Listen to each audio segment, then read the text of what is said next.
Hello everyone, welcome back to my channel, Teacher Max. And today, we welcome po kayo ulit sa aking programang Tonight with Teacher Max dahil meron na naman tayong isang topic ng pag-uusapan. At maganda ito dahil meron tayong dalawang guests na sasamahan tayo today para pag-usapan ang isang magandang topic na nabasa niyo naman na siyempre sa title ng vlog na ito. We'll talk about misconceptions about living and teaching here in Japan. At para samahan ako today, let's all welcome my guest.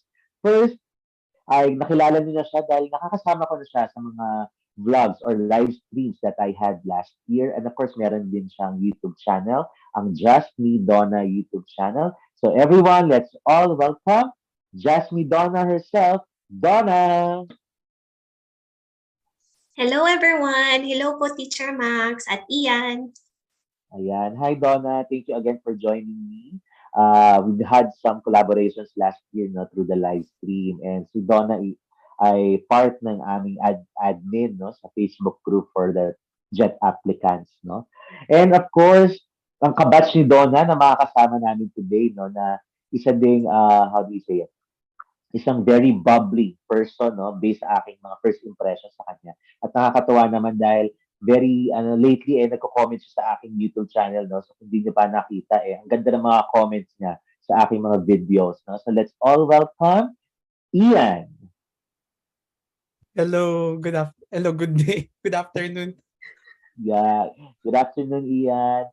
So guys, Max. Hello, here are Don. our guests, no? Donna and Ian. So, syempre, gawa muna tayo ng konting, let's do a little jikoshokai muna para kilalanin muna natin yung mga guests natin, especially si Ian na bagong muka para sa ating mga viewers, no? Sige, unahin muna Sure. natin si Donna, no?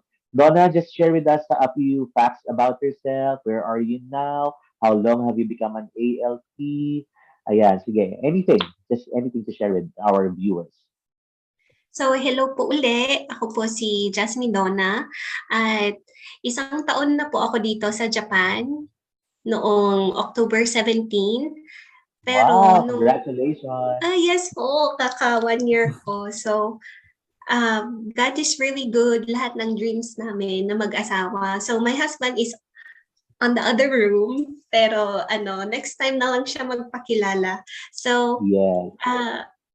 batch 2020 po ako, pero na-postpone yung aming arrival dito. Pero so far, everything is good. So dito po ako sa Kuriyama City at recently, I learned na walo yung mag-graduate na ALT dito. So dito na kayo pumunta para may friends ako dito. Yeah. Ang Kuriyama City ay nasa ang prefecture. Sa Fukushima po. Fukushima. Oh, I see. Sige, sana, no, dahil 8 ang mawawala, sana dyan 8 ang Pinoy na papalit kung pwede lang. Kaya Di ba? nga. Ayan. At maganda dahil nakasama ni Don ang kanyang hobby. So, hindi siya nag-iisa, no? Hindi malungkot. Hindi katulad ni Teacher Max hanggang ngayon, nag-iisa pa din. May hugot. At mukhang nag-a-agree si Ian, kaya kausapin na natin si Ian. Ian, can you share with us, with our viewers, some facts about yourself too? Hello, everyone. It's my first time to be in Teacher Max channel. I'm so excited. Yay! To be honest, when I applied for JET, I haven't seen any vlog. So, diretso ako. I think for me, that's a very good thing kasi I had zero expectations. So, I just went ahead and jumped in. And then, siguro, parang if I watched some of the vlogs, kasi I came in here, I'm in Donna's batch, but 2021 ako. So, I got placed towards the last quarter of 2021. So I was working, I was doing other things, parang super no expectations ako about jet. I was the last jet to be flown in last year sa batch namin, Wow. 2021. So I Yeah. was, and then I was the last Filipino also in to Japan ng 2021. Kasi after that, after nung flight namin ng November 28, nagsara na yung Border. So parang it was a moment of firsts and also moment of lasts. And if you're wondering why I have to mention kanina na sana pala nanood ako ng vlogs, it's because I'm an alternate status. There are a lot of things that I didn't know about Jet before. Na parang if I've seen some of the vlogs, it would have prepared me or helped me to get better with my preparation processes for Jet. So I'm in Kiryu dito sa Gunma. I Gunma, chose pretty sure. PCT. You chose Oo, it? Nice, first choice nice. ko 'to kasi I was here ng 2017. Mm. So when I came here, para siyang La Trinidad where I grew up in, and one cute trivia to our viewers this afternoon. When Donna and I started talking, kaya pala we had this kind of, what you call it, lukso ng dugo. It's because we're May both from the connection, same no? barangay in the Philippines. Oh, ang galing naman. Napaka-small world. Oo, Diba? nasya kami na parang we're living in the same street pero we never saw each other. Yeah, so Kapitbahay po talaga. Technically, talaga magkapit-bahay grabe, kami. no? So, fate brought you here together. Ah, Diba? At talagang kayo din dalawa ang nasakto naman na nag-guest ko pa, no? Dito yeah. sa aking programa, dito sa aking YouTube channel. So, thank you so much to both of you guys. So, ayan, bigyan natin ng masigabong palakpakan. Ayan, no? Palakpakan, ganyan, no? Ang ating guest. Okay, na tutulungan tayo sa ating kwentuhan today, no? So, again, we're going to talk about misconceptions about teaching and living in Japan. And guys, lima yon, no? So meron tayong lima about living in Japan and lima Okay. about teaching in Japan, no? So guys, halos si Donna naka 1 year na, almost 1 year na si Ian, si Teacher Max ay talagang veteran na, no? 50 year na dito sa Japan. Pero I'm very interested to know yung experiences ng ating guest si Donna at saka si Ian. So, wala na pa tumpik-tumpik pa. Let's start with the first misconception about living in Japan. So, guys, please tell us, do you agree or you don't agree, no, with these misconceptions? Okay. So, number one, Japan is simply a technologically advanced country. Okay, as seen on TikTok videos, on some YouTube vlogs, di ba? I think many Filipinos see Japan as technologically advanced. So, totoo ba? Or misconception? Bakit siya ba nandito? Ba't misconception ang tawag sa kanya? So, is it true or it isn't? Okay, by the way, before you answer, actually guys, I tried to Google, no, about different misconceptions kasi I had my own misconceptions and I tried to Google and surprisingly, fair enough, no, pareho din, no? Talagang yung pag-uusapan natin today ay nasa list din ng misconceptions ng marami. At ayun na nga, number one ay Japan is technologically advanced. Bakit? Hindi ba talaga? Your thoughts, guys. Anyone could go first. Sige, Donna. Ako muna, sige.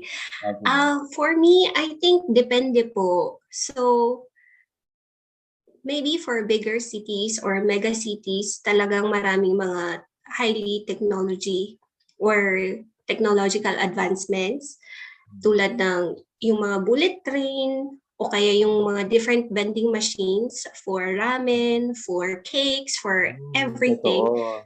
Pero it really depends on the place kasi may mga ibang mga places na kahit maraming mga technology, they just don't use it. Or some people prefer traditional.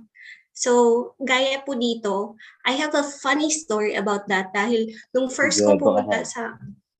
nung first time ko pong pumunta sa kumbini namin dito, di ba po, akala ko every kumbini ay automatic yung door. Yan. So, ganun ako ng ganun. Hindi siya nag-o-open. So, alam niyo po yung ginawa ko, pupunta po ako sa staff, doon sa cashier talaga. Tapos sinabi ko, hindi siya nag-o-open. Tapos yung ginawa ng staff, pumunta siya, hinatid ako sa door, tapos inopen. Kaya nakakahiya, Push and pull pala. Push and pull pala siya. So, so nakwento ko siya sa aming principal, tapos sabi ng principal ko na mostly yung mga convenience dito talagang automatic pero depende sa placement. So since Fukushima or Kuriyama City is a place where there are a lot of winds or strong winds, mas gusto nila yung manually open doors. So yun po. So even if sa school, so I'll just mention po sa school, so even if the students have tablets, each of them have tablets, or each of them has tablets, some teachers do not prefer to use the tablets. They just prefer to use traditional method of teaching kasi parang mendoksay, very complicated, it's a waste of time. So, ayun po. Yeah, depends on the teacher, no? So, usually, kapag medyo young teacher, medyo ano siya capable of using the tablet and know-how talaga on how to mirror, 'di ba, using the TV and the tablet. Pero usually yung mga veteran teachers natin medyo hesitant Mm. sila no to use technology. How about you, Ian? How's your experience so far? Talaga, I For mean, you've been me, here in Japan twice, 'di right. ba? So technologically advanced ba the whole of Japan or according to Donna, depends kung saan lugar.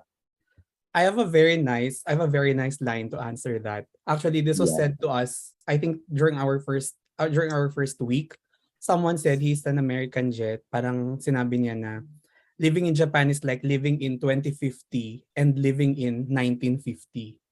And I think it's because most of the processes kasi that we do here in Japan for other people's information, we always go back to ano, 'di ba? We always go back to what is traditional pa rin. So, for example, yung sabi ni Donna kanina, aside from the kombini, even the things that we do in school, parang minsan matatawa ka na. Parang mas advanced din pala kami sa Pilipinas at some point kesa sa kanila, parang ganon. One of the biggest shocks I had when I came in here was walang biometrics. So Mhm. we have to use the hanko for you to Mm. for you to check in your attendance. So that was very interesting for me. So I think ang maganda naman siguro is that when you come to Japan, parang sa kanila yung maraming gamit. They find innovative ways to make things easier. Pero ang maganda rin is they want to anchor themselves into what their culture Mm. brought them before. So ayun, parang pero yung to use what Donna said a while ago, gusto ko yung word na mendoksay. Kasi for example, there are times din na nagkaka-problem ako sa bank transactions ko just because I don't Uh-huh. have my hangko tuloy. I'm not able to do anything. Totoo So, yan, totoo yan. No? They yeah, just don't twice. simply allow you to use your pen and do a wet signature, no? Oo. Hanko is very important, no?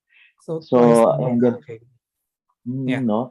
And then at the same time, siguro one reason why they say that Japan is technologically advanced kasi nga, everything that we see on social media or on the internet shows maybe Tokyo, the advancements in these bigger cities, di ba? Yung nabanggit nga kanina, yung vendo machine, no? Na may mga ang iba-iba't klaseng items ang nasa vendo machine. But in reality, when you go around Japan, hindi naman lahat ng lugar merong ganung klaseng vendo machine. So, it's technologically advanced pero at the same time, no, back to the ano din tayo, hindi tayo parang hindi tayo back to the old ano din tayo, old Japan, 'di ba? Kasi still we use cash, no? Not everyone uses credit card or debit cards, 'di ba? So yes, Japan is technologically advanced but depends on where you are, 'di ba?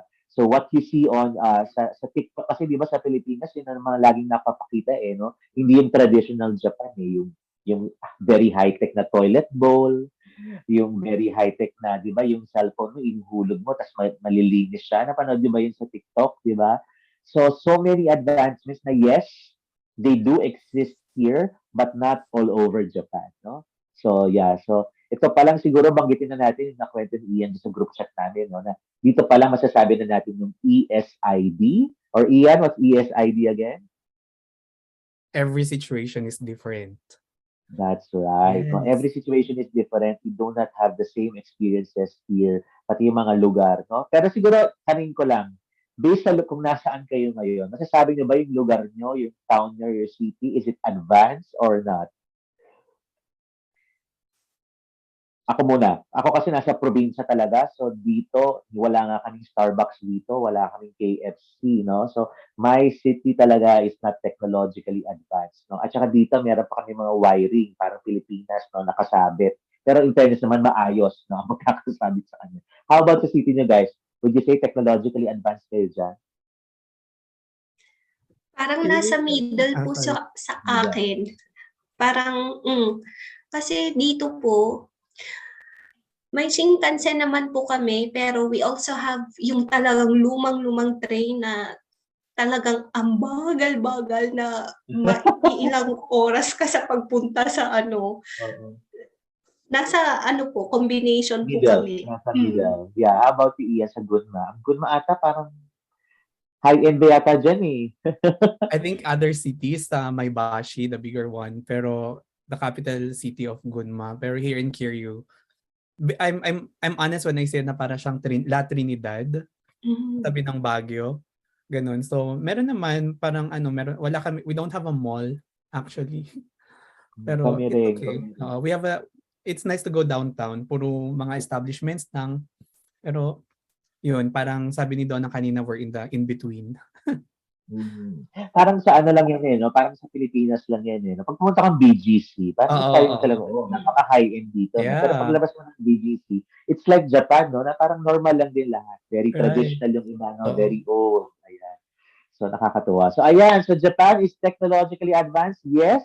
But again, it's not all of Japan. So, it depends where you are, no?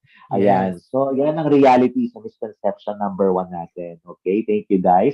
Now, let's proceed with misconception number 2. Ito, very intriguing to. Kasi parang others say this is true, others say it's not true, no? Misconception number two is Japan is expensive. No? It's expensive to live here in Japan. Mahal ba talaga dito? 'Di ba? Anong masasabi ninyo? Kasi bakit kaya naging misconception ito? Kasi nag-try ako magnood ng iba mga vloggers, some westerners, they say na parang pagdating nila sa Japan, hindi man pala ganun kamahal, no? Pero pagdating sa ating mga Pinoy, para ba sa atin mahal? Kasi sa westerners, siguro dahil mataas din ang kanilang source of income, ang way of living nila, pagdating nila dito, mas na culture shock sila na parang, compared to my country, hindi pala ganun kamahal. Pero for Filipinos like us, is Japan expensive or not? Sige, this time let's go with you, Ian. For me, parang okay naman siya. It's not too expensive. I think there's someone who told me before na if you want to gauge kung gaano kamahal when you visit a particular area, parang you buy water or you go to a Starbucks and then you compare the price with the other countries. So parang sa akin naman dito, parang yung presyo naman ng water at saka Starbucks medyo similar pa rin sa Pilipinas. Siguro parang if you're coming from the larger cities in the Philippines, you cannot say na talagang mahal. Kasi for example, the rent that I think Don has a way lower rent than I have. Yung rent ko, kapareho ng rent ng friend ko na nag-work sa Manila. So we're basically paying the same rent. And then, Yeah. and then yung food naman, and then groceries, similar naman. So for me, parang pareho lang siya. I think siguro nagkakaroon lang ng misconception about yung pricing. Yun nga, parang nasabi nyo kanina about Americans commenting na hindi naman siya gaano kamahal. It depends on your currency siguro, your starting currency. So Yes, sa Pinas agree. kasi syempre, konti lang na biyahe. Parang dito, if you want to go to the nearby city, which is like 5 kilometers away, and I ride the train, parang siya, mga 50 pesos. Na pag sa Pilipinas, short trip yon, parang 12 pesos, ganun. Tama, no? Saka talaga siguro kasi surprisingly pagdating mo dito, based on what you earn, yung prices naman dito parang sakto lang no? Hindi mo Yeah, masasabing expensive, no? Pero definitely meron talaga mga items expensive, meron din namang hindi. How about you, Donna? What are your thoughts?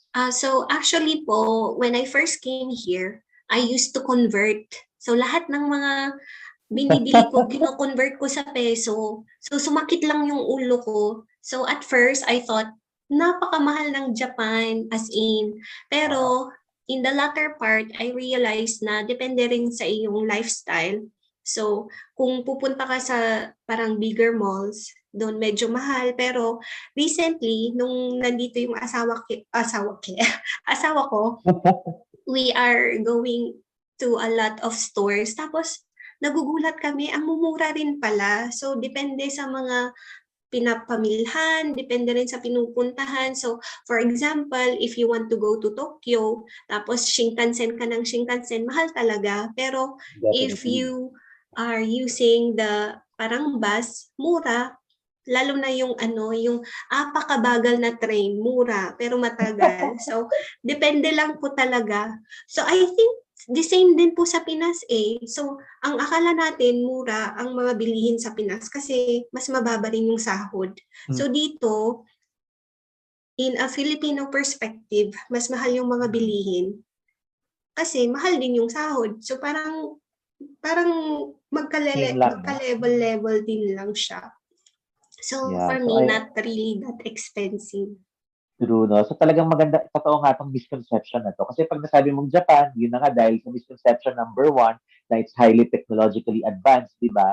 So talagang automatic you'll think na everything would be expensive. But in reality, parang any country lang din, di ba? Depends on the lifestyle of the people, depends on what you earn, di ba? So kung talagang magastos kang tao, eh talagang expensive ang mga bagay sa'yo at talagang mauubusan ka nung madudukot sa bulsa, no? Pero actually, hindi siya talaga rin gano'ng kamahal, no? Nung unang pagdating ko pa nga sa Don Quixote, sabi ko, in fairness, no, very reasonable ang mga price. And then meron pa tayong mga second-hand shops, di ba? Mm. Na usong-uso dito sa Japan, no? Na para makita mo, oh, nice, na parang good quality at a lower price, no? At an affordable price, no? So, yes, masasabi natin that Japan is expensive, pero actually, in most cases, hindi eh. No?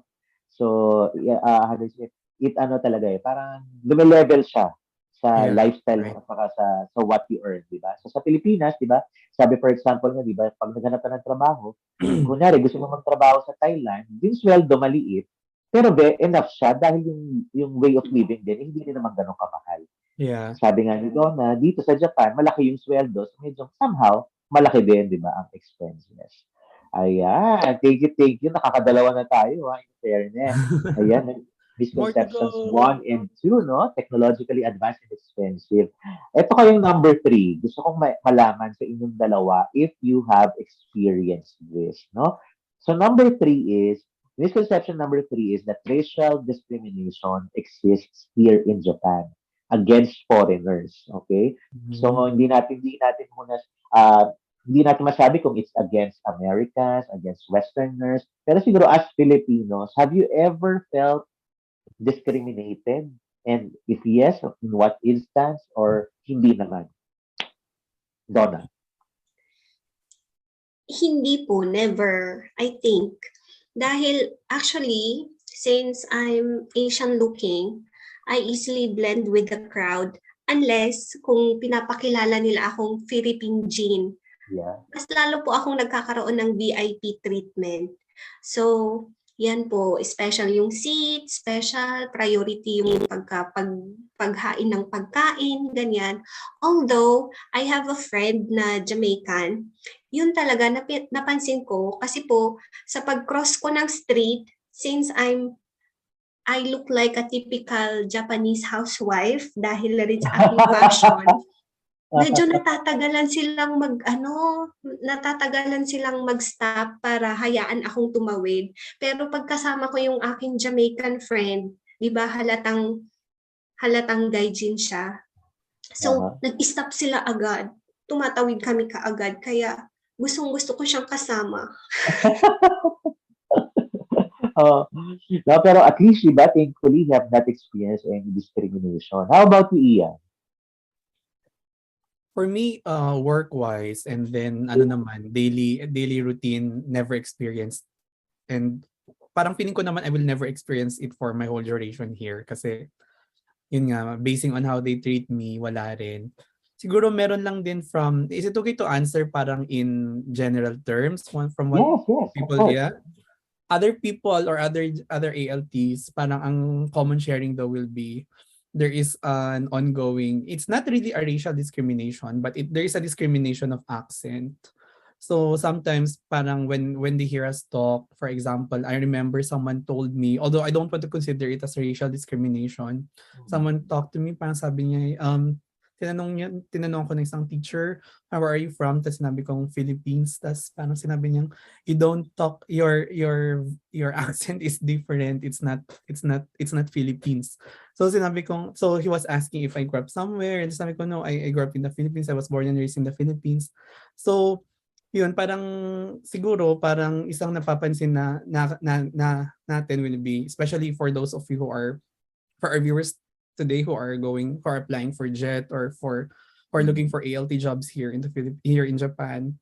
One of the things kasi talaga that they consider is the accent. Kasi parang our work here naman basically, especially if you're in the middle school, is to read the new words and help read the passages in the books. And then they really want to listen to how you talk or how you're going to read out the words. So sometimes doon sila nagbe-base. So minsan mapapansin mo din parang there's a Doon nakakahiya. Pero may time na, for example, I remember yung gorilla. Parang there's someone in a group chat that I'm at. Parang binasa daw niya yung gorillas. Gorilla. Ganon. So, na-shock daw yung na-shock daw yung JTE. Parang, is that how you read it in the Philippines? Tapos parang siya daw nag-wonder, parang paano nga ba dapat? Oo nga pala, gorilla. So, parang ganun. Pero alam mo, ano yan eh. Also depends, but what I'm thankful for them is many Japanese people appreciate the accent that we Filipinos Right. have. Kasi they understand our accent better. We're Yeah. not saying that we have a better accent, no? But yun na nga lang, because of our accent, which is a neutral one, it's Mm. easier for them to understand our words, no? So if there's one thing na we don't have naman to be shy because embarrassed because we have a Filipino accent, no? Pero that's true that uh, ang nakakatawa kasi dyan, minsan, for example, I have GTEs who prefer a British accent, others would prefer an Oo. American accent, Agree. na parang ano ba, magpumili kayo ng isa, ang libro, American accent, ang gusto niyo, British accent. Kaya minsan niloloko ko sa kanila, okay, let's study using Filipino accent. Natutuwa naman yung mga bata. Ganun. That's fun. Pero, pero that's right, no, talagang from here, you have to, siguro it's good to ask, no, your teachers, no, how to, what kind of accent do they expect na gagamitin mo sa klase. Pero in general, siguro, dito sa Japan, yung mga nakakausap kong Hapon, they always say, no, kunyari, pag nasa restaurant ako, yung order sa akin, parang, in Japanese nila sasabihin, na parang, hindi ako magaling mag-English, pero yung accent mo, naintindihan ko with your Filipino accent. No? So, which is Right. good. So, yeah, so thankfully, no, wala tayong Filipino racial discrimination. Although, hindi natin maaalis, guys, na merong mga Japanese people na before, syempre yung image nila of Filipinos before is yung tinatawag natin Japayuki, no? During my first year here, nabanggit sa akin yan na aking mga JTEs, no, na before merong ganong image. And then, actually, guys, ang mga Japanese very aware din of the things that happen in our country. Alam nila kung sino Yeah. yung presidente natin, So alam true. nila kung na nag-earthquake doon. So, nakakatuwa naman na aware. Hindi ko alam kung aware sila dahil alam nilang Pilipino yung ALP nila or talagang aware lang sila. Nanonood They are sila ng well puro. read, ano? Oo. Yeah, that's right, no? Pero thankfully, guys, definitely siguro ESID pa rin to kahit saan naman sa mundo, no? Merong mga Yeah. mahilig mag-discriminate. At maski naman mga Pinoy, di ba? Naku, tayo pa ba? Number one tayo sa... Ay, naku. Mapang-ukray Number one tayo. naman sa mang-okray. Yun ang yung magandang term, no? Mang-okray, no? So, pero thankfully, kami pong tatlo we have never experienced racial discrimination. Ayan. If not, ano pa nga mas may something more favorable for us, di ba? Kasi they treat us very nicely. Ayan, thank you. Okay, now let's go to misconception number 4. Ito, maganda to. Life is easy without speaking Japanese. Ayan. So, okay lang mabuhay dito sa Japan. Dito ka magturo ka dito or mabuhay ka dito nang wala kang alam Japanese. Ang mga viewers ko, alam na alam nila that I came here with zero Nihongo. Alamin natin si Donna at si Ian. Did you study Japanese before? At kung hindi, kamusta ang pamumuhay niyo ng isang taon? Nagsusurvive ba kayo na walang Japanese? Sige, let's start with you, Donna. Ano po, ito yung pinaka-advice ko sa mga viewers. Kung nasa Pinas pa po kayo, mag-aral na po kayo dahil mas magiging smooth ang inyong pamumuhay dito kung alam ninyong mag-Nihongo. So ako po, since zero Nihongo ako, as in, I felt one point in my life na parang nale-left out ako kasi yung mga ibang ALTs magagaling, maski na sa pagpunta sa mall, kung pupunta kayo lahat sa mall, tapos lahat sila nakapili na, ikaw nagta-translate ka pa rin. Tapos na mawawala ka sa iyong way, sasakay ka sa wrong bus, sa wrong train, ganyan. So mahirap. Tapos beware sa mga Filipino scammers. So, I don't like to disclose my personal story, pero if I'm ready, I will tell you, but I got taken advantage of. Alam ko yan. Isa yan sa mga unang Yes. kwento mo sa akin. Pero, So, Ano naman, pero nagsusurvive ka naman without, Yes without po. the So, Japanese. lalo na po yung mga gustong magbuo ng family here, yung mga may balak magbuntis o kaya mag-settle dito, mag-ano na kayo, mag-aral na kayo ng Nihongo. That's why my husband is going to school para siya na lang ang kumausap sa mga kailangang kausapin diyan. Pero based so far na sa experiences mo, kapag ikaw lang mag-isa without the other ALPs, do the people in your community try to speak to you in English ba? Or They talagang hindi do sasalita ng English?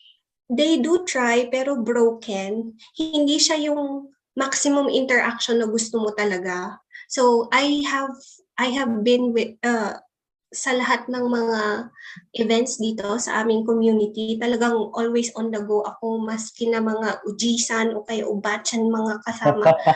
As in, they are trying to accommodate me pero may language barrier. Barrier talaga. Parang sometimes awkward na paano na sabihin 'to si Nihongo, hindi rin sila makapagsalita ng English. So, at the end, hindi na kayo magsasalita. Sayang, mas sayang. Pero alam mo, no, talagang, I don't know if you will agree with me, pero siguro depende rin sa lugar. No? Talaga yung ESID natin, no? Siguro if you're in Tokyo, or there are actually areas in Japan na mas, how do you say it, mas accustomed na sila sa presence ng foreigners. So for example, when I went to Okinawa last Golden Week, surprisingly, dahil siguro aware sila sa presence ng foreigners, they hear English all the time. Hindi sila ganun ka, ano mo yun, ka hesitant sumagot or talagang iwas pala, yung pala yung maganda. Hindi sila ganun ka-iwas sa'yo, even if they don't speak English. Talagang makikita mo minsan makakahugot sila ng ilang words, di ba? Pero kasi meron din ba talaga na iiwas agad sa'yo pag alam nilang gay kokojin kayo, no? Na alam nilang English kayo, no? How about you, Ian? Anong experience mo dito? Kaya ba mag-survive? Easy ba kapag walang Nihongo? I have to say na ang experience ko ay very easy because I'm spoiled. Okay. I I always tell people whenever they ask me, I have the best placement or I have the luckiest situation ever sa ESID na yan. So yung sa ESID na yan, I actually work with someone. So dito sa Kiryu, it's very customary na dalawa ang jet sa isang school. So Oh, nice. I'm working with an American jet and he is like N1 level. So, Wow. yeah. So, siya ang translator ko. And we're technically, practically best friends. He also drives a car and I don't drive. I don't ride the bike. So, lagi kaming magkasama. Parang he translated for me. We travel always. So, I'm so spoiled. Hindi ko kailangan. Yeah. The only problem is that to copy and paste what Donna said a while ago, I needed it when I travel alone. So, pag magte-trend na ako going to Tokyo or somewhere else, doon ako namomroblema. And again, I'm spoiled that way. Parang I have friends in Tokyo, I can just text, or I have cousins in Tokyo, I'll just say, uy, nasa Tokyo ako ngayon. Hindi niyo ako sa Asakusa. Tapos now, they are so nabubusi because they live in West Tokyo, which is like 1 hour away from Asakusa. Tapos sabi nila, sige, sunduin kita mamaya. So the only thing I do is, so I mean, I want to copy and paste what Donna said kasi it limits your navigational skills. You cannot Yes, travel yes. and experience Japan talaga and really have fun in Japan if you don't have it. So siguro kahit N5 level, I think importante yun. And I think also, because I think many people who are watching Teacher Max vlogs are applying for JET.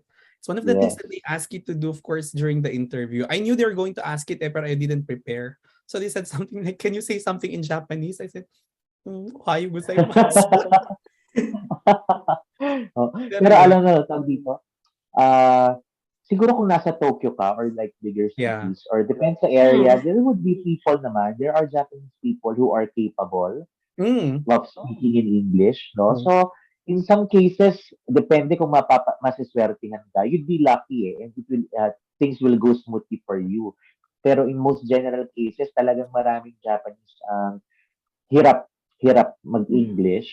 So, it would be, sometimes kahit yung gestures natin, hindi enough to Yeah, yeah. translate the message, no? So, it's either talaga you use Google Translate or any other translating Yeah. app para magkaintindihan kayo with your everyday transactions, no? So for example, no, sa konbini, gusto mo ipainit yung onigiri mo, kailangan malaman mo ang atatameti kudasai. Kung hindi, tuturo mo yun.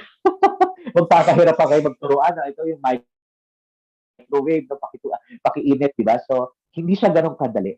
Siguro in areas that are, yun nga, siguro masasabi natin in Tokyo, talagang Tokyo kasi minsan when people see Japan, Tokyo lang eh. No? Tokyo, But yeah. we have to realize that Japan is not only Tokyo, but it's also a bigger Or group Kyoto. of di ba, or Kyoto, or big group of islands. But even in Kyoto, where I live, in Kyoto City pa nga, pag pumunta ako, hindi rin naman lahat nag-English, Talaga? no? Ah, Oo. So actually, yun yung ano eh, di ba? Sa Pilipinas, kahit papano, syempre iba yung academically learned na right, nag-aaral yeah. sa school. Mas madali sa Pilipinas, madali mong makausap ng English. Pero in fairness sa Pilipinas, kapag ka nasa probinsya ka, or kahit hindi nakapag-aral ng English, but because they see it every day, they hear it Yeah, on TV, mas definitely. madali. Kahit broken English, kaya More magkaintindihan. capable. Pero Yeah. dito talaga hirap ng konti, no? Kailangan, there should be an effort on your part na matuto to learn the language, no? So unless nga you're lucky like Ian or Kaya spoiled, nga. diba? So misconception number 4, life is easy, but it would be easier. Okay, if Mm. you know how to speak Japanese. Ayan. Okay, now let's go to misconception number 5 about living in Japan. Ito, ito yung impression ko before. Okay, but how's your experience kaya with our misconception number 5 that everybody loves anime? Kasi siguro marami sa atin sa Pilipinas, ito yung introduction to Japan eh. Kasi Yeah. anime, no? Although siguro mas marami ng mga batang 90s. Kasi Mm. recently, wala naman sobrang Japanese anime yata na pinapalabas sa local television, di ba? Pero nung Mm. panahon ng batang 90s, anong channel yan, di ba? Talagang merong mga anime talaga. So we felt, di ba, na talagang everyone in Japan loves anime. Do you agree? Yes. Ano experience nyo? Yes, go Ian. Okay, for me, ano siya, it's, I think it's true, everyone likes anime. Kasi one of the basic questions they ask in school is, what is your favorite anime? So, Yeah. just because they ask that, I already knew na parang, you have to be absorbed din. So, sometimes it surprises people when you tell them na I've never watched anything. So, ako talaga, I'm not a big fan. I know that slander is bad, but I admit I have zero knowledge about anime. Terrible ako dyan. Pero whenever they ask me, I always say na ano, to be fair, to be safe, parang Yu Yu Hakusho, which is sa Uh-huh. Philippines is Ghost Ghost Fighter. Fighter. Oo, di ba? Mm. Yun yung pinapanood natin when we were kids, mga batang 90s, and then Detective Conan. So, safe response lang para ano, pero definitely in love ang mga Hapon sa sa anime. Yeah. Yeah. How about you, Donna? With the people around you, iba ba ang experience mo? Na sa kanila parang, Ano, hindi mo sila gano'ng kahilig. I would disagree to Ian. Oh. Dahil Si sa Ian aking ang, school, la, parang not everybody love anime. Kasi lalo na yung mga older uh-huh. generation, parang they frown nung, yeah, anime topics. Pati na yung karaoke, akala ko everybody loves karaoke, may mga idol, mga steps, ganyan. Pero nung sabi ko, I love karaoke, tapos yung mga matatanda, ganun sila. Maski na sa lunch, during kyushu ko, may mga anime background, ano na yung mga parang music ng mga anime, mga bago-bagong anime. Yun yung pinapatugtog uh, sometimes sa kyushu ko. Tapos, nagfa-frown yung mga yung mga elderly na, itong mga kabataan hindi maintindihan yung mga nila, mga songs. Yung songs na yun, famous na mga background music or music ng mga anime. So sabi ko, iba din pala yung mga matatanda parang hindi appreciate ang mga Yun lang naman. But I love anime. Kaka-watch ko lang ng Spy yeah. Family before ng ating Zoom. Spy Family, yan ang uso ngayon, no? Spy Family. Actually, siguro dito sa Japan, a big majority of people really love anime. Pero talagang there are people who don't, no? Who don't appreciate anime, who don't appreciate the kawaii culture, di ba?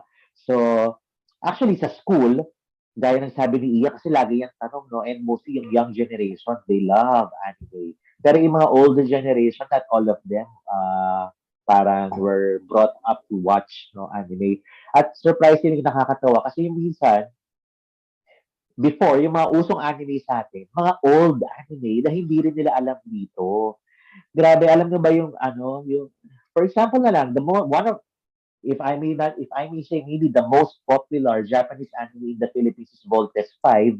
Pero yung Voltes 5, pag tinanong mo dito, hindi nila alam. Kasi matanda na sa school namin, nung Jikosokay ko dito. Sabi ko, I love Voltes 5. Hinanap ko pa yung Japanese term, Voltes 5. Walang nakakaalam kung ano yung Voltes 5. Sabi ko, ano ba yan? Kasi nga, di ba, it was shown during 70s ba to? 70s or 60s? So parang some of them, like, we don't even know Voltes 5. Pero sabi ko, it was so big in the Philippines. No? So parang, for example, Ian also said Yu Yu Hakusho, which happens to be my number one favorite anime. Pero not all of them know what Yu Yu Hakusho is, no, or Ghost Fighter. Pero ayun na nga. So, maraming tao gusto ang anime. Pero siguro, talagang there's also some people who don't. Siguro para sa Pilipinas lang.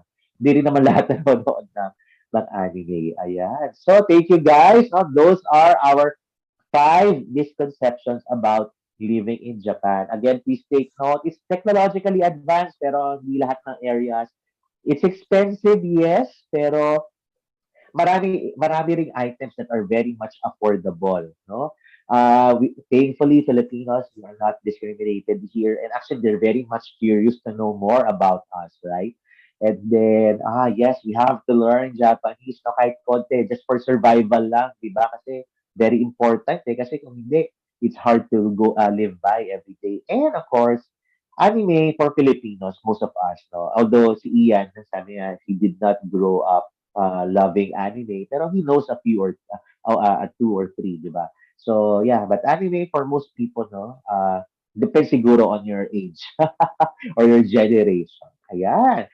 Thank you. So yun ang 5 misconceptions. Yun ang aming experiences, guys. No? So pag napunta kayo dito sa Japan, please take note of these things, and then at least may idea na kayo on what to expect, no, when you live here in Japan. Okay. Ngayon, punta na tayo sa ating second topic. This time, misconceptions about teaching in Japan. Okay, ito exciting dahil mga experiences na natin to as ALPs, di ba? So, at masasabi nga ni Iya kanina, marami sa mga viewers ni Teacher Mass at ni Jasmine Donna YouTube channel ay mga aspirants, no, to become English teachers here in the Philippines. So, misconception number 1 about teaching in Japan as an ALP is that you can do all the activities you have in mind. Kasi guys, kaya ito naging misconception kasi syempre 'di ba sa 5 taon ni Teacher Max na nagtuturo kung paano mag-apply sa JET program, lagi kong nababasa sa mga comments or sa mga nagpababasa sa akin noon ng kanilang mga SOP. Ito ang statement of purpose ko. Ito mga gusto kong gawin sa Japan. I will do this and that. Very idealistic. Ang daming plano pero magagawa nga ba natin to as ALPs? So let's start with you, Ian. Have you ever had some plans in mind before coming to Japan as a teacher, no? Focus tayo sa school. Or lately lang na talaga meron ka mga ideas that you have in mind. Pero so, nagagawa mo nga ba siya? Or were there like rejections na parang, maybe we cannot do that for now. How's your experience? Right. My the schools I'm assigned at, I have two. Cause my main school is a middle school, and then my visit school is in elementary. So in elementary, I can basically include stuff that I want to do. So I have more freedom because for the information of our viewers today, when you go to a visit school sometimes, especially if it's elementary, you have more, actually they can assign you to be T1 sometimes. So I get to be Yeah. teacher 1. So I'm not an ALT, I'm not an assistant. So if you get to be T1 or if you're co-teaching with your HRT or homeroom teacher, you have more freedom to integrate whatever you want to do. So you can tell them, this is what the book says, but maybe we can also try this because this is something we've done in the Philippines and it works. And then they say yes. Pero meron din yung times na sabihin nila na parang it's too dragging or it takes time. So can we do this for like 5 or 10 minutes lang? But I never got a no in elementary. High school or middle school, naghahabol sila. So I think this is I think this is similar sa Philippines, no, na pag may times na may gustong i-discuss yung teacher, or naghahabol siya sa syllabus or whatever is in the unit design, hindi nila kayang i-integrate yung hinihingi mo. So it's very important to check with my high school lagi, with my high school Japanese teacher of English or JTE, na this is what I plan for next week. Sabihin niya, for example, this particular week, I'm not sure with both of you, but we use New Horizon. Di ba? Yes, For yes, yes. Ichinense, they're going to talk about Cebu. So it's the Actually, best. tapos na kami dyan. Oo. I mean, kami pa close na, pero parang 2 weeks ago yata when we were starting with the unit, or last week when we were starting with the unit, I was telling them na parang we can do this thing, we can integrate this part, so I can also introduce the Philippines, etc. Pero parang sabi ng sensei na midterms na kasi, and then parang we don't have enough time. So the only thing she asked from me, which I'm very happy to provide for her, will be to show kids about sinigang and halo-halo. Kasi Yes, mali yung yes. halo-halo sa Japan. Saan ba yun? Family Mart ba yun? Yes, yes, yes. Mini-stop. Mini-stop. Mali yung halo-halo na alam ng mga bata. So, yun lang yung pinaturo ni Sensei na can you talk about can you prepare a 10-minute discussion about or lecture about halo-halo and sinigang. So, that's what I'm going to do tomorrow. Yeah, okay. I know later, remind me, Ian, I can share with you a video I made, a 5-minute video on talagang process of making halo-halo and sinigang. So, actually, how do you say it? One of my fellow batchmates, actually, shinare lang niya sa amin yung video niya. Ang galing, isi-share ko sa inyo later. Luto ng sinigang. And then at the same time, I went to a Filipino restaurant here. Binidyo namin yung process of making halo-halo. So, while you're sharing something about it, we can have the video play as a background. So, share ko sa inyo yan. Pero, totoo yan, no? Talagang there are instances na you have so many things in mind, pero minsan the JTEs cannot accommodate, no? Si Donna kanina, nung sinasabi ko lang yung misconception, isang malaking X na yung binigay niya. Ano bang experience ni Donna? Grabe. So, yun nga, na-share ko ata sa inyo na sometimes I'm questioning my existence as an ALT.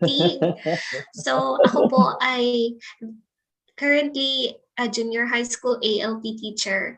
And sometimes, as in, the day passes by na hindi ako pumapasok sa klase, ganyan, kasi they don't need me because they have exams, tapos may mga iba't ibang mga events, ganyan. So, there are also times that they will assign topics for me to make activities, and then when the time comes, they will say na, cancel muna, we are finishing these pages. So sometimes hindi mo talaga magagawa lahat ng gusto mo kahit na maganda pa yung mga activities mo and kahit maganda yung intention mo na para ma-help yung mga bata, ganyan, ma-improve yung grades. It really depends on your JTE. So, sa akin naman, at least yung aking base school, when I asked for a corner for my English board, they provided me. And then, when I told them na gusto ko ng collaboration sa ibang schools, they also allowed me kahit na bago pa lang ako. Dahil yung aming Kocho Sensei, ang aming principal ay former English teacher. Pero, nice. Kaya maganda yung aming communication. Pero magre-retire na siya this year. So, yun nga, since 8 yung aalis, I was offered to go down to elementary. So, I'm looking forward to it. Baka mas... Huwag naman go down, but go to elementary. I mean, yan, magpunta ako sa level ng... Kasi... I'm a little bit discouraged, but I'm still excited dahil sabi nila very exhausting ang elementary. And yun nga, I have a batchmate na talagang ayaw niya nang magturo even after first year. Although ESID pa rin dahil overworked and overload daw siya sa elementary. So what I did is to tell my BOE na I love my current schools. kahit sometimes I'm not being used, pero I would be happy to be given an elementary school. So they will give me a small country school. So I'm very Mm. happy. Actually, for me, mas fulfilling sa elementary school kasi you get to really, especially for Filipinos na talagang teaching ang background. Kasi nga mas gamit tayo sa elementary school. Ian already said, di ba, that you have many chances of being a T1 yung sa Mhm. elementary school. Yes, overwork, pero para sa ating mga Pinoy, hindi ko masasabing yung overwork talagang super overwork compared to the overwork na yung best ko sabi, no? Yung overwork na meron tayo sa Pilipinas, no? And talagang talaga, it depends, guys. Hindi mo masasabing lahat na you can say, I want to make an English club, but the school doesn't have an allocation for a club, di ba? Yeah. You want to have an English board, pero yung school, wala silang area to give you, di ba? Yung iba nagagawa na lang ng paraan, di ba? And then, for example, recently, I'm doing an online exchange, no, between my students and the Filipino school. Nag-uusap sila ng language in English, no? Pero ang dami, so nakakatuwa dahil marami namang nag-appreciate sa post ko, sa, for example, sa Facebook. Pero yung iba kong fellow ALPs na nag-message sa akin na, uy, alam mo, Teacher Mock, sa akin, nag-send pa ako ng letter sa principal, sa BOE, pero hindi kami pinayagan, no? So talagang, it depends, no? Every situation is different talaga, no? So, yes, you can only do so much, no? Depende sa curriculum din, 'di ba? Kasi kahit pa sabihin natin nag-aral tayo ng, for example, yung mga activities that we have in the Philippines, debate, role playing, have a drama, panel discussion. Kung minsan yung mga ganito talaga, I'm speaking mostly for junior high school and elementary, medyo hindi mo siya basta-basta magagawa. For Right. senior high school, I heard from some of ELPs, mas merong freedom ng konti na gawin iyon. Pero if you're teaching junior high and elementary, medyo hindi.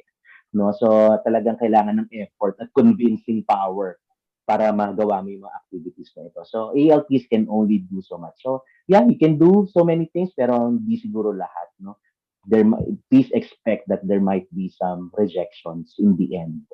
Ayan, thank you. Pero hopefully guys, na whatever you have in mind pa sa inyong remaining 4 years, ma-achieve ninyo, no, yung mga goals niyo pa for your students, no? And punta tayo sa misconception number 2. Yes, Ian, may gusto ko pang idagdag. I just want to add siguro, parang if there will be future ALTs will be working here or future jets, don't be discouraged. Parang it's just a pattern. So even if I think because we're already in our second year, parang don't get tired. Always tell them na pwede pa rin ba gawin. Just keep it and then baka pwedeng gamitin next year, parang ganun. Sayang naman. True. True yan. Talagang ipilit nyo lang. You will encounter JTEs. You'd be lucky if you'd have JTEs na talagang every time you join their class, talagang bigyan kang 20 minutes, 30 minutes, minsan whole period pa for you to make your activity. Merong JTEs naman na talagang kailangan ng konting push, no, para gawin yung activity na gusto mong idagdag. Ayan. So, punta na tayo sa medyo light ng konti, no? Kasi 'di ba sa Pilipinas, usong-usong pinapakita, napakadisiplinado ng mga estudyante pagdating sa school lunch. Sila ang naglalagay ng mga pagkain, no? Sila ang nagse-serve, no? So very intriguing at maraming mga Pilipino na inspire sa mga bento rin, 'di ba, dito sa Japan. Pero dito kailangan ba talaga kumain ka ng school lunch or pwedeng hindi ka kumain kasi gusto mo sarili mong mga silog meals ang iyong ang iyong kakainin sa lunch. So, are you required to eat school lunch, Donna? Depende po if we like to eat school lunch. So recently, on-off po kasi ako eh. So, nung kararating ko dito, akala ko I need to eat school lunch, I need to finish all the bowls of everything that they are serving. Kaya ako nag-gain weight, super. So, I also observed, so yun, nag-observe po ako. So nakita ko namang binabalik rin sometimes ng mga JTE or sometimes hindi rin nila inuubos. So ganun na rin yung ginagawa ko. So before pa ako kakain, binabawasan ko na. Pero if ever na kasama yung mga kids, I believe it would be better for you to finish everything na you are eating. Pero, for example, vegan ka or vegetarian, you can opt naman not to eat school lunch. So ngayon po, I told our school nurse na hindi na ako mag-milk. So at least yun man lang yung aking babawasan para hindi ako. Although I need milk too if I want to be super healthy. Pero, yun, Actually, depende. isang misconception, sorry Donna, nakat kita. Pero actually, isang misconception yan din sa Japan, di ba, that everything is healthy, no? Pero kung tutusin, hindi mo masabing healthy talaga lahat, no? Super, Saka ang Japanese school lunch is very high in calories, high no? calorie. So, Healthy so kung sa, nagka-diet ka, minsan mm, hindi advisable, no? Minsan carb on carb on carb, eh. kaya nga, Yeah, healthy sa mga bata sa age nila. Pero for yes. adults like us, Yeah, designed for them kasi these kids are very active. They run mm, every day. They do a lot of sports. Yeah. Yeah. Pero how about you, Ian? Were you required to eat school lunch? I subscribe to it kasi number one, it's I don't cook. Hindi ako marunong magluto. So, it's the best way for me not to go hungry pag lunchtime. And then yun lang, parang you have the option naman to always return it. So, I think yun ang difference ng school namin from other schools. Parang what I found, this is what I found out lang recently din.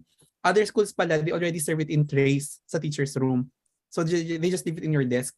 For us here, sa schools namin dito sa Kyoryu, they bring all of the serving trays Mhm. and stuff doon sa teacher's room, and then we have to assign it, we have to proportion it, so we have more freedom. So actually it goes both ways. If we like the food, we can get more. And then may Yes, times din yeah. na pag yun nga, yung sabi ni Donna kanina, yung sabi niyo kanina na carbs on carbs, totoo yun.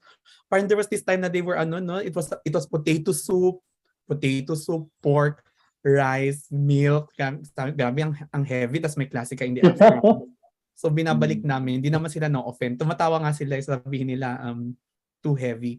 But then again, sasabihin nila minsan, kinukonsensya din nila kami in our school, they say mutay nay, am I raising it right? Parang it's Mm. waste. Mm. So they Yes, yes. actually want us to take home some of the extra. Mm. So ang That's what kinukuha ko other teachers do. yeah, para hindi sayang, ako actually rice yung kinukuha ko. Para di na ako magbuto ng rice. Yun sa akin. Totoo yan. Actually, so guys, no, sa ating mga viewers, hindi naman required, no? But most of the time, if some of the ALTs kasi they eat inside the classroom with the students. So if you opt not to eat school lunch, minsan you'd be asked to stay in the staff room na lang. Kasi kaya nga may school lunch pare-pareho ng kinakain lahat. So kung makikita nila even kinakain mo, di ba? Ayaw natin magkaroon ng in-depth, di ba? So kaya you might be asked to stay in the staff room. Pero it's not required. So actually ako nabanggit ko to dati kay Donna na since nagda-diet si Teacher Max, napakataas nga ng calories ng no? Minsan spaghetti tsaka kanin, no? Yun ang spaghetti, ulam mo, kaloka. So, napakataas ng calories. So, nag-diet ako, nagbento muna ako ng healthy bento, no? Pero actually, guys, to share with you, dahil nga last year ko na, at na-miss ko rin ng school lunch. Isang taon din ako hindi ng school lunch eh. So, nag-avail ulit ako ng school lunch. Pero ngayon, natutuwa sa akin yung mga kasama kong part-time teachers sa staff room. Kasi meron ako nung food weighing scale. So, talagang sinasabi ko, Goyaku, ano lang, ano to? Yaku lang yung grams ng ng kanin, 150 grams lang. Meron, tuwa pa sila pag wini-weigh nila, pag sobra pa. Sorry, gomen, ganyan. Pero, ang isang maganda po guys sa school lunch ay very affordable. Kesa yung bibili ka sa convenience. No? So, napakamura po ang school lunch actually at complete meal na nga siya. So, pero yun na nga, you don't have to eat school lunch kung hindi mo naman po talaga gusto at kung meron ka rin certain dietary restrictions. Ayan. Okay. Yes, Ian. May share lang kaming interesting kasi Donna and I were in the same GC. I don't know, Donna, if you remember this. You can also, because I told this to my Kyoto sensei, if there are things then na you are very picky about, or if you have like, diba, if you have principles about what you want to eat, you can tell them. Yeah. So I don't eat octopus. I also don't eat whales or sharks or any of those. So sinabi ko sa Kyoto sensei, so pag may yung food, there's this one time na meron siyang octopus. Sinabihan niya ako. So sabi niya, iyan, yung ulam natin later has octopus. So hindi ko kinain. Yes. Yeah. Saka naman sila, very accommodating sila sa mga ganitong klaseng restrictions na meron ka personally. Ayan. Okay, now let's go to misconception number 3. Ito, sa Pilipinas pa lang noon, ito, lagi ko na itong napapanood about Japan. Na okay lang. Number 3, misconception number 3, it's okay to sleep at work. no? Kasi sabi nila pagka nasa work ka, 'di ba, yung mga nakikita nating videos dun sa Pilipinas sa mga news naman, daming natutulog, ibig sabihin napaka-hardworking mo, kaya ka pagod na pagod, kaya matutulog ka. During working hours, hindi katulad sa Pinas na bawal matulog within working hours. Anong say niyo dito? Totoo ba talagang it's okay to sleep at work? At na-encounter niyo na ba? May nakita na ba kayong co-teacher niyo na natutulog sa work? Napagalitan ba sila? Kayo ba mismo natulog na kayo sa work? So, Ian, yes, go ahead. I tried. Natulog talaga ako. I was so tired. I think the problem is, I don't know parang overwork yata yung mga teachers sa Pinas or parang nasanay tayo ma-overwork dati or maging bibo. Hindi ako napapagod nung nag-ALT ako. I don't get tired. So hindi ako makatulog sa gabi. Parang I sleep at like 1 or 2 a.m. Tapos gigising ako 6 a.m. or 6:30. And then, ang problema is I needed a nap pag afternoon. And then there's this one time lang I dozed off twice. The first one was, wala silang sinabi. The second one was in the meeting. So, they had a meeting na hindi ko alam. So, hindi ako makaalis. It's awkward to leave kasi they were in a meeting, tas 2 hours yung meeting na. So, parang nakaganon lang ako and then I dozed off. And then when I woke, and then little bit lang later after the meeting, tumating yung Kyoto, tas sabi niya parang, ano yun, parang, ohayo gozaimasu, sabi niya, parang, good morning. And then, natawa lang ako, and then I found out na, yun nga, pero that was the first months of my jet career. Pero, I think it's a very huge misconception because I've never seen anyone sleep. Meron nagdo-doze off, pero few minutes lang, pero di rin sila mag-ano sa table. So, I don't know with you guys, pero sa akin, parang feeling ko misconception siya. Mm-hmm. How about you, Donna? Ako po, I feel depende na naman sa age. Kasi yung mga as in, sa aking school po kasi, retired na, pero dahil sa lack of teachers, pinapabalik sa school. So, pwede pala yun. Sila mostly yung nakikita kong as in na kahit na face-to-face ko, kaganyan lang sila. Tapos, hindi siya as in na idlip lang, matagal talaga. So, as in. Kaya, feeling ko okay lang pag matanda, pero I've never seen na yung mga batang mga teachers, even I never tried na mag sleep or power nap dahil parang nakakahiya na super busy sila, aligaga sila, takbo sila ng takbo, parang ang dami nilang workload tapos matutulog ka. Sorry, Ian. Tapos ganun, parang feeling ko nakakahiya. Actually, maski na sa pag-i-study ng Japanese, sometimes lang naman, kung yung mga coworkers ko, aligaga, ganyan, tapos ako pa-study-study lang. Minsan nagigilty ako, kaya, ayun. Pero, I heard that some of the Hokkaido jets na Pinoy, may power nap room sila. Na pwede silang matulog. Pati na yung friend ko sa I don't know where she is na. Basta sabi niya, ay gusto ko sanang mag-power nap kaso meron ng hapon na nauna sa akin sa bed, sabi niya. So, I feel depende. Pero personally sa akin, nahiya ako. Actually, I think depende rin sa company kasi hindi lang sa school, no? Pero siguro hindi sila ganun ka-strict, 'di ba? Especially kung hindi mo siya gagawin every day, 'di ba? Pero sa akin sa school ko, I've seen some teachers talaga na talagang nakaganon at natulog talaga sila during I mean, siguro they had, 'di ba, usually we have 6 classes, no? And then break time nila ng 2 period. I have seen some teachers sleep talaga or take a power nap, no? So, I think hindi naman sila ganun ka-strict pagdating sa power nap. It really happens, 'di ba? And pero siguro kung masasabi, is it okay? Siguro okay at times, but not really okay like talagang to do it every time. I tried actually. Pero actually ang fear ko noon kasi malakas ako humilik. so, yun ang isang problem ko noon is snoring, no? So, talaga in-announce ko pa sa YouTube channel ko, no? Alam nila tuloy na nag-snore si Teacher Max. Especially dahil nga noon po ay talagang mataba. Alam niyo naman, nakita niyo naman sa videos ko, napakalaki ni Teacher Max, di ba? Mataba at isa yan sa mga problems ng matataba ang snoring. So, nahihiya ako mag-snore inside the staff room, kaya pigil na pigil ako matulog. Pero siguro kung wala ako snoring problem before, I might have tried sleeping. Kasi talagang merong minsan na sobrang pagod na pagod kayo na you Mm, need at least a mm. 10 to 15 minute power nap. I think yung ganon, I think it's okay. But again, siguro to all our reviewers, it depends sa workplace ninyo. No? So you have to siguro observe muna if other people do it and you think naman, they're doing it, it seems okay. Then yeah, you can try once in a while. Pero wag naman talagang everyday. Matutulog ka na sa work, di ba? Pero ayun na nga. At saka kung nag-snore kayo, wag ka nang matulog. Lalo kang makulang attention. Hindi dahil natulog ka, kundi na-disturb mo sila sa snoring. Yeah. Okay, ayan. Next, let's go now to misconception number 4. Ayan, Mhm. nakakaisang oras na yata tayo, guys. Thank you sa ating viewers for staying with us, no? Don't worry, last two na tayo. Ito, Yeah. medyo konting serious, no, yung ating last two misconception. Misconception number 4 is, teaching English to Japanese kids is as easy as 1, 2, 3. No? Kung meron akong TEFL, no? Nag-aral ako ng TESOL, no? Kaya ko yan. Very Mm. easy magturo ng English, no? At ako, I have so much experience sa Pilipinas magturo, no? More than 10 years of teaching experience. Sisiw lang sa akin ang pagturo sa Japanese kids. Is it true? You may want to go, Ian, first. Okay. First, Ian, saka nagtuturo pala. Yeah, elementary and Elementary and junior high. middle school, oo. Ayan, okay. Actually, And were also you I were asked you a for teacher that. before?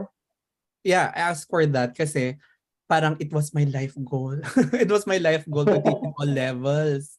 Yeah, that's why I came to JET. Kasi I used to teach so just to give a little bit of background, when I was living in Baguio, I taught in a university, and then for 2 years nag senior high school, nagturo rin ako ng senior high.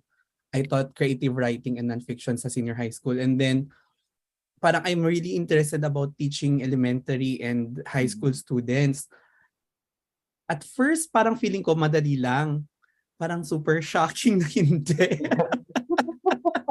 Parang, actually, I do more work in elementary than in high school. So I go to my visit school once, that's every Tuesdays.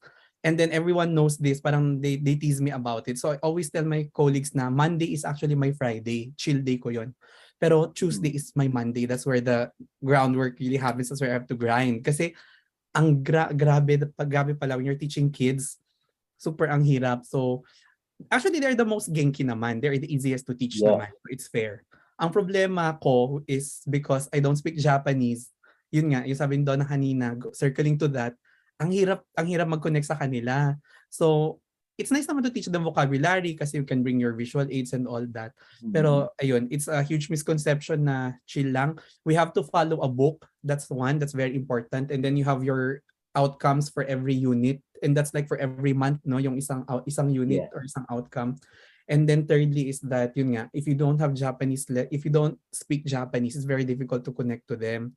So napakahirap talaga magturo ng elementary. Kaya sa'yo lahat yung visuals, pati yung strategies, even the way you're going to handle the class with your HRT or JTE, you really have to prepare for it. So actually yun nga, as I've said a while ago, parang um I'm not exaggerating. Katumbas ng effort ko siguro ng 2 or 3 days sa high school yung pagtuturo ko ng 1 day sa elementary.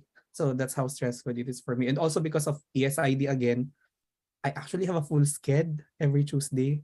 So I heard from other ALTs here in Japan, parang hindi daw ganun, pero ako 6 classes ako every day sa visit school ko. So yun. Yeah. I have to agree, no? Saka kasi sa elementary, no, Sir Donna, be ready, no? So sometimes you don't work with a JTE but a homeroom teacher who doesn't speak English at all, no?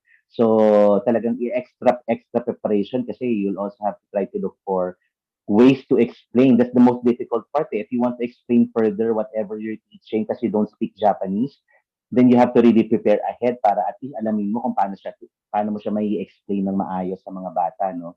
So, pero yun ang masasabi ko, guys, don't worry kasi ako sa 5 years ko sa elementary, nakuha ko na yung nasanay na ako sa every time na paulit-ulit ko siyang ginagawa na hindi ko siya in-important aralin, pero dahil every mo siyang ginagawa, no, yung mga instructions and all, matututunan mo na mismo yung Japanese naturally, eh, no? Pero yes, no, that's a struggle. It's not easy, no? At saka parang iba yung tinuturo nating English dito compared sa tinuturo nating English sa Pilipinas. Yeah, how about you, Donna? What's your experience? I cannot speak po kasi sa for elementary Yeah, experience. about So, your experience.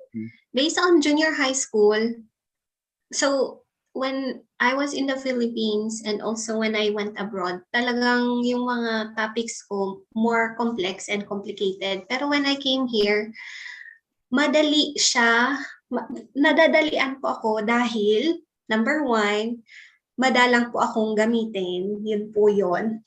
Kaya sometimes I only have 2 to 3 classes in a day. Sometimes cancel pa lahat. So, pangalawa, sometimes they give me T1 na pero the thing is, I only speak English. If the students are, I just look at my JTE and she will translate everything. Ganun po siya. So, for me, madali po. Pero, yeah, I think I can relate somehow sa elementary.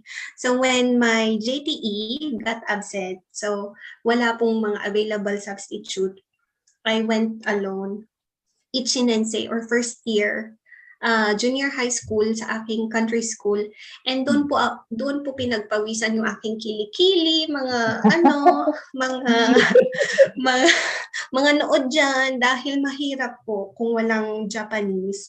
So, I'm happy po siguro na pumunta sa elementary para mahasa rin ang aking Japanese. So, sa mga practices, mga kahit na simple, I'm looking forward para kahit na saan ka pupunta, anong pangalan mo, smooth naman yung ating pagninihongo. So, I'm looking forward po talaga.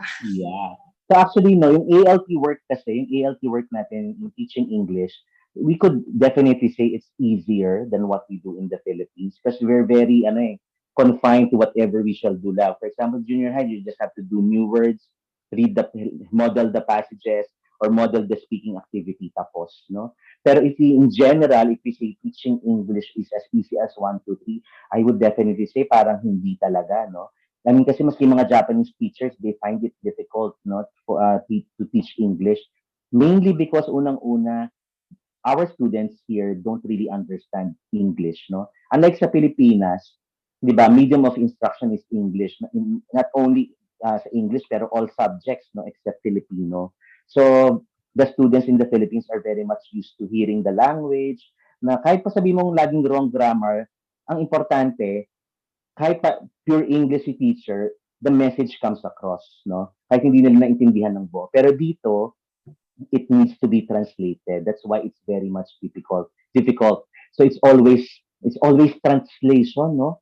So for example nga lang, meron akong isang passage, no? Isusulat pa ni JT yung bawat sentence and then kailangan i-translate pa nila. Sa Pilipinas, hindi na natin kailangan mag-translate eh. We just go directly on what did you learn about the story, anong reflections mo, points of reflections mo about it. Pero dito talagang ang daming translation na nangyari. So I would say, no, it's not as easy as it seems, no? And especially, marami pang factors to consider, like not all students want to learn English. And then teaching English is more designed, no, for them to pass exams. It's not really designed for them to use it in the future, no? That's the reason, one main reason nga siguro, kaya hindi rin nila, alam mo yon, na-adapt na yung pagsasalita ng English, no? Most likely, pag binigyan mo sila ng text at babasahin nila, mas malaking chances na maintindihan nila kasi yung kakausapin mo sila, di ba? Yeah. Ipapakinggan lang nila, no? So, yun po guys, no, be ready, no? It may not be easy. In some cases, it is. Pero, yes, Donna, go ahead. You have to add something. Opo. So, just to add, sorry po, Teacher Max. Sometimes, gagawa po tayo yun nga po, based on our experiences sa Pinas, na madaling maka-understand yung mga Filipinos ang English. Sometimes, gagawa tayo ng mga activities dito na sa tingin natin ay napakadali. Pero pag i-implement mo, hindi nila maintindihan, tapos namumblema ka dahil sa tingin mo, magaling naman yung pagkakagawa ko, napakadali, pero pati yun, hindi maintindihan. Kaya, yung mga highfalutin words, yung mga mga degree natin sa Pinas na master's degree, doctorate degree, I'm holder of any degrees. Wala po yan. Kasi depende po siya sa Training. student. Yeah. Saka talaga dito, you have to use simple words, talagang instruction step by step, no? Talagang hindi pwedeng sometimes the way we do it in the Philippines, we cannot do it here, no? Simply because unang-una malaki talaga yung language barrier, no? Yes. Again, just for our viewers, no, when the Japanese teachers of English teach here, 70% maybe still spoken Japanese, no? So, yeah, they teach English by speaking Japanese, no? So, parang, yun nga yung sinasabi ko sa vlog ko dati, parang ang weird sa Pilipinas na parang sasabihin mo, di ba na, okay, magandang umaga, ang pag-aaralan natin ngayon sa English ay ang salitang noun, okay, na pangalan sa Tagalog. Okay, ito ay isang proper noun, okay. Ano pa ba mga pag-example natin? Di ba? Parang, ang weird. Pero ganito sila dito, no? They speak the Japanese to teach English, no? Unlike us, we have to teach English using English language. We have to teach math, science using English language. Kasi siguro, yun yung siguro isang malaking factor na masasabi kong big difference, no? That's why it's easier for Filipinos, I guess, no? To weigh in on Ayan. what you said, Yeah. I think also confidence talaga. Yun ang huge realization ko working here in Japan. Parang the confidence and the ability to laugh at yourself is very proudly Filipino. So sa Philippines, no, parang even in any level siguro, even if you're taking your MA or PhD, if you're wrong, parang you can laugh at yourself. Parang when some people will, parang if you're learning a new concept and then mali ka, parang hindi ko alam so you just laugh at yourself. Dito parang more or less kasi 'di ba, parang yun nga, because of the test that they need to take, they have to prepare themselves for university or for future life. Parang feeling nila konting pagkakamali lang, very big deal na. So, yun Saka dito hindi sila masyado okay sa sa pagkakaroon ng arguments, no? So that's why, for example, in debates, then you will have conflicting arguments. Ayaw nila yan kasi it might create conflicts, no? So ayan, so guys, hindi po ganoon kadali magturo ng English dito. As ALT, our workload may be light, okay? Sometimes overwork, may desk warming season nga na tinatawag ng mga ALTs, no? So but teaching English per se, it may not be as easy as the 1, 2, 3. Okay? And ito na number 5, no? Misconception. The English literacy rate of students greatly depends on the ALTs. Bakit may ganon? So, kailangan, sabi nga ni Donna, hindi nga siya masyado ginagamit. So, paano na yun? Di ba? So, sige Donna, ikaw maunang magsagot nito. Totoo ba to na nakadepende sa atin ang English abilities level? Yeah. Hindi po. So, nakaka-trigger lang yung mga claims na wala pa ring pagbabago sa literacy rate ng mga Japanese kahit na nasisend yung mga Pinoy jets dito. Dahil nga po, depende pa rin sa JTE. And here in Japan, we should live in harmony. You should not overtake or you should not get someone else's duties. Dahil kung gagawin mo yun, ay nako, they will hate you. Dahil, for example, bida-bida ka, gusto mo, ikaw na takal lahat ng topics na kailangan na matutunan ng mga bata. So your JTEs wouldn't love that kasi for them, you are taking their duty or their work. Kasi tayo, tito tayo, assistant, sila si teacher, as in teacher na main teacher. So if you will get all their tasks, kahit na maganda yung intention mo na para gumaling yung mga Japanese students, ay hindi po siya mabuti. So best po talaga is to consult with your JTE. If okay sa kanila, then go. Pero pag hindi, then again, we have to humble down ourselves and think na we are assistant language teacher. So, wrong po na nakadepende lang sa atin. Ang dami pong factors. School, your BOE, your company, the atmosphere of the school, your principal, your kocho sensei, or your vice principal, maski na students, nakadepende sa kanila. So, we should not conclude whatever we are thinking.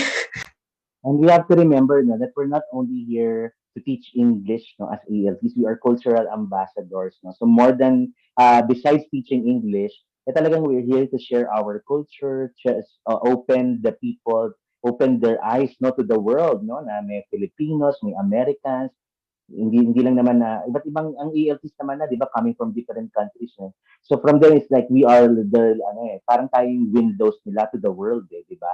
So besides teaching English, isa yun sa mga main roles natin, no? How about you, Ian? What can you say about this misconception na nakadepende sa'yo kung magaling yung mga bata mo sa English o hindi? I was surprised when I saw the list. So now that Donna answered first, I think she gave more context about why this is included. I was thinking kasi when you gave us the list, parang sabi ko, Yeah. teaching in Japan as an ALT, bakit naman may number 5 na literacy rate? So Yeah. sabi ko, bakit ang chill nung unas? Parang nakakatakot number 5. So I Yeah. think now that Teacher Max and Don are explaining na parang siguro there are some questions about this. I'm not sure. I did more context. Pero Yeah, I just to give you just to add lang siguro Ian kasi in the past no there are applicants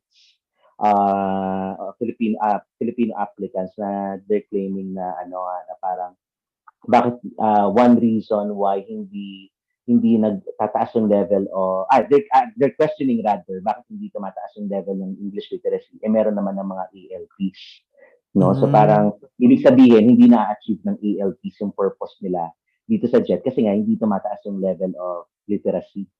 Yeah. Okay. Okay, I can answer that. Okay. So the question is more na it's better worded na. I think the best answer for that based on my experience is kasi yun nga to agree I want to agree with what you both said na our main okay.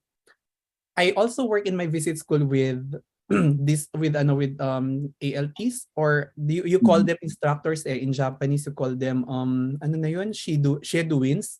So I work with Sheduins in my visit schools. Someone answered that properly. Sabi niya na parang if a school needed parang more intervention for the teaching, they actually get the services of dispatch companies aside from the economic reasons na mas mababa yung parang pay nila. But more or less, if they also need something na cultural and because of as we all know, the JET is very competitive, so the participants who enter JET, they have to go through a lot of of screening processes talaga for them to get in. Parang number one, it makes them more confident na whoever will come in are okay naman and quality wise and parang skill wise. Number two is kasi ang trabaho nga natin here is to be a cultural ambassador. So parang kung gusto nila para more exposure to the culture, they get from JET. And then kung kailangan daw nila talagang teaching daw talaga, they get from dispatch companies. That's what my colleague said who works with Heart Corporation. So yeah, it doesn't necessarily yung literacy rate na sinasabi doesn't necessarily rest on the ALT kasi nga trabaho yun ng JTE or HRT.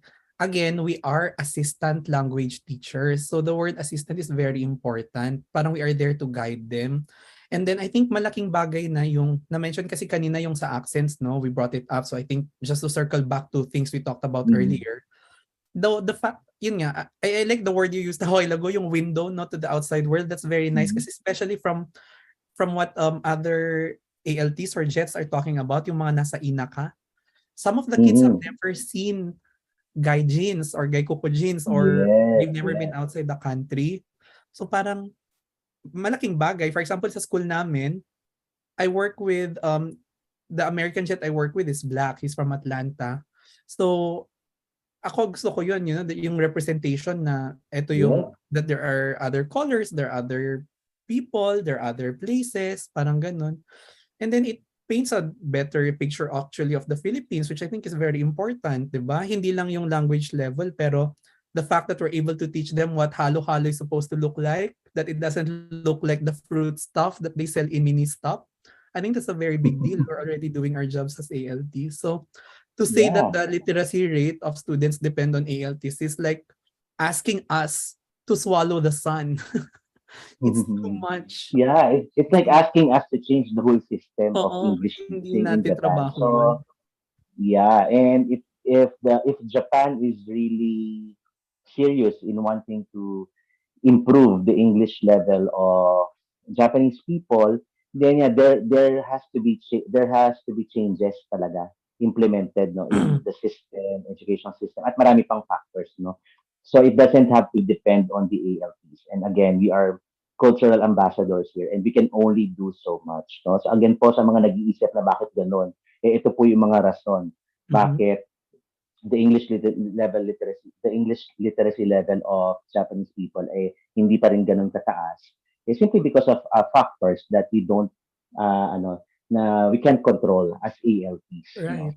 So yeah, no, and yun nga, di ba sa Pilipinas, I mean, I'm not sure if you both experience it, but many of our students, ang alam lang nila sa Pilipinas ay banana, no, dahil lahat ng karamihan ng banana Mindanao. dito sa, Yes. di Yes. ba? Lahat ng banana dito, alam na, mababasa nila yung katakana Philippine, no? Yun lang, no? Hindi nga nila alam na mango ang ating national fruit. At naloloko na sila pag sinabi natin spaghetti natin ay made of banana ketchup, no? So, So, yung mga ganitong instances, no? So, sobrang nakakatuwa, dahil spark interest, they learn so many things, about the culture, about the world, yeah. That's what we do as we open it. Oo. And siguro just to share with you na lang last, no? Especially for both of you, no? Continue, advice ko na rin, no, sa mga viewers natin, na syempre advice ko na rin bilang senpai ninyong dalawa. Actually, sa junior high ko, I was just so lucky that I'm given a lot of chances to implement my own activities, maybe 20 minutes or a full period. Pero I make it sure to really use the same words in giving instructions, use the same phrases. Alam mo yung ichinense ko, Mhm. dahil naging nasasanay sila sa kind of English that Yeah. you speak to them. Nung Mhm. Sanense, yung Ichinense, di syempre naninibago pa sila, di ba? Pero nung Sanense ko, when I give instructions, alam na nila eh. Kasi Mm. alam na nila na this is the way of English na ginagamit sa amin, Yeah. Teacher Max. Alam na nila. So you can do that, no? Parang sasanayin mo sila na this is how you speak English, these are your words, no? Then paulit-ulit repetitive hanggang ma-memorize nila. Ayan. And with that, tatapos na natin ang ating misconceptions about living and teaching in Japan. Sana maraming natutunan ng ating mga viewers na ito po yung mga realities na we experience here in Japan as ALPs, as Filipino ALPs. So maraming mga expectations, para siyang expectations versus reality, di ba? Ayan. So maraming salamat sa time yung dalawa, Ian and Donna. No Sobrang na-appreciate problem. yan at alam ko na maraming matututunan ng ating mga viewers, ng ating mga tweetums, that's how I call them, no? Sa Tonight with Teacher Max, ayan. So, sa mga tweetums ko, ayan, hingi lang tayo ng last few messages from Donna and Ian, no? About, siguro, a piece of advice you can share, not only the JET applicants, but for all people who might work or live here in Japan in the future. A short piece of advice lang para sa kanilang magiging future journey dito sa Japan. Let's start with you, Donna. I would say leave it to the Lord and He will guide your way. So, as in, and of course, don't just rely to the Lord. Work hard too. And then yun lang, observe, humble ourselves and listen. Ayan, para hindi pa ulit-ulit yung mga tanong ganyan. And read properly the instructions. Ayan. Yeah, no, for the applicants. Watch nyo na lang si Teacher Max, lahat ng mga updates para hindi na paulit-ulit. Yun lang po. Ayan. Thank you, Donna. How about you, Ian? Baka this is a little bit anti-marketing, charot. Pero honestly, parang my jet journey kasi is a little bit different from what others are saying. So I wasn't actually thinking of jet when I applied. I think I sent my application the last day kasi I applied a week before. Parang I heard about it, I think after Christmas in 2020. My tita told me about it. And then nag-apply ako. The deadline, I think during my time was January 8th eh. January 8 or 11, parang ganun. So pina-LBC ko lang siya parang 2 days before. So, I had no time to watch vlogs. I had no time to, I mean, I read everything. Parang I just wanted to say, I'm not a success story ha. I'm not saying na ako yung model for it. Pero things work out talaga if you just stick to what is the bare minimum ba. It's supposed to just go over what is already present.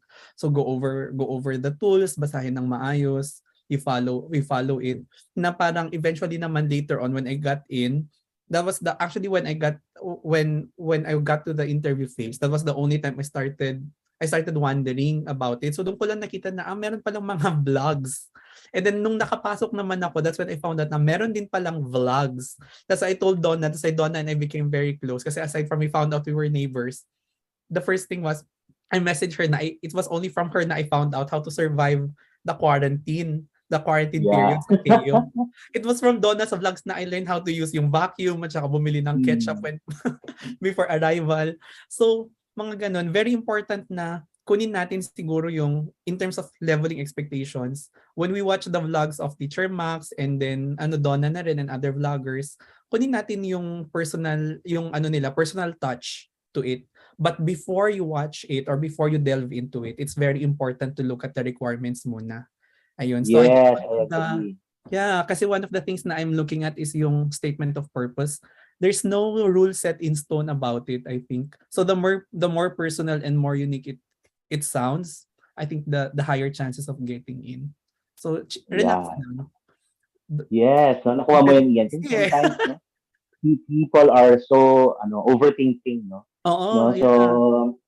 parang yes, we read between the lines, pero minsan sobra naman yung pag-read between the lines na kung ano-ano na yung naiisip nila. Totoo No? po. But with that, again, no, chill lang po tayo. And sa mga hindi naman applicants ng JET program at pag nabuhay kayo dito sa Japan in the future, these are things that you will encounter. No? Yeah. And these are realities that are taking place. So muli, maraming salamat. Donna, go ahead. May last, pahabol. Sorry po, last na. Yeah, no So, problem, no problem. ang pinaka-general talaga, stop comparing yourselves to others. I end with Yeah. that. Yes, that's right. That's very, very true, no? And you are your own self, no? And with that, you have to live life to the max. Yeah, pinasok ko na ang aking slogan. Ayan, di ba? So you have to enjoy life and live life to the max. So maraming salamat at abangan niyo ang mga Thank susunod you na for vlog having ni Teacher us. Max. And again, thank you so much to Ian and Donna. Thank you so much for your time. And sa ating mga viewers, please don't forget to like, share, and subscribe dahil malapit-lapit na ang 5,000 YouTube subscriber milestone Wow, ni Teacher Max. congratulations.